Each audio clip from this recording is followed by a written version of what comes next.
Irish and British records detail several periods of hardship linked to cold, wet weather, and poor harvests, including the Great Frost of 1740 to 1741, which caused widespread food shortages and death in Ireland, and the less severe famine of 1799 to 1801, as well as the 1816 Year Without a Summer that followed a volcanic eruption. The Great Famine of the 1840s, also known as the Great Hunger, though not primarily caused by cold, led to a severe population decline. Northern European tree ring data shows minimal growth, primarily linked to increased drought stress and insufficient water availability in a warming climate, though some past extreme events like the 1783 summer caused anomalous growth patterns. Studies also highlight that the timing of leaf unfurling, driven by climate change, increases late frost damage frequency, further reducing growth.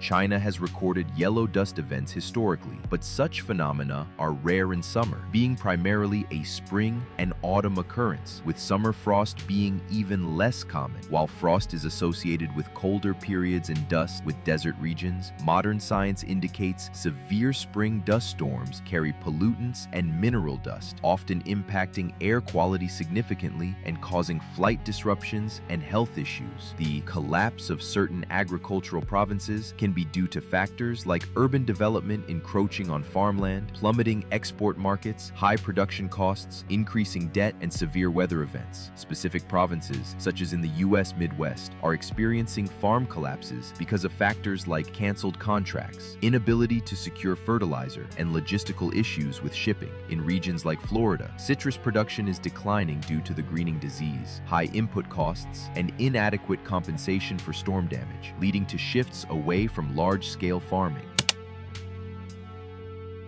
Later, Arabic chronicles echo strange and unusual events that may trace back to the climate catastrophe of 536. In the Byzantine territories, heavy reliance on grain imports from Egypt made the crisis even worse. With harvests failing and supply chains disrupted, famine and political instability spread across the region.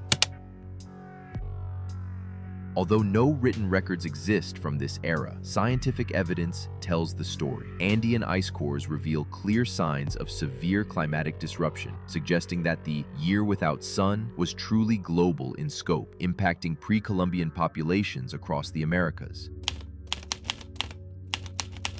The mysterious darkness of 536 was widely interpreted through a spiritual lens. Many saw it as divine punishment or a sign of the apocalypse. Communities turned to religious practices, fasting, prayer, and ritual offerings in a desperate attempt to seek protection or forgiveness. Myth and folklore also preserved echoes of this event. Norse sagas spoke of Fimbulwinter, a great winter before the world's end, which some scholars believe recalls the disaster. In Asia, legends of darkened skies and celestial omens reflect similar cultural memories of the crisis.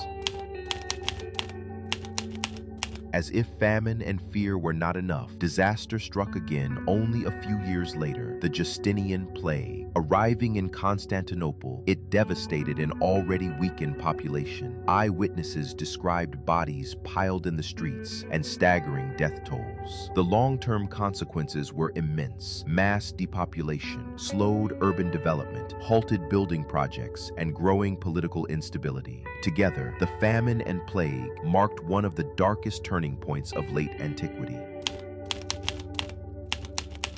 Modern science has shed new light on the events of 536. Ice cores from Greenland and Antarctica reveal traces of massive volcanic eruptions, while tree ring studies reconstruct the sudden global cooling. These findings align closely with the ancient accounts, confirming that the chroniclers' reports of darkness and crop failures were rooted in real environmental catastrophe. By merging scientific data with historical testimonies, researchers now recognize 536 as the start of a climate-driven crisis that reshaped societies across the world.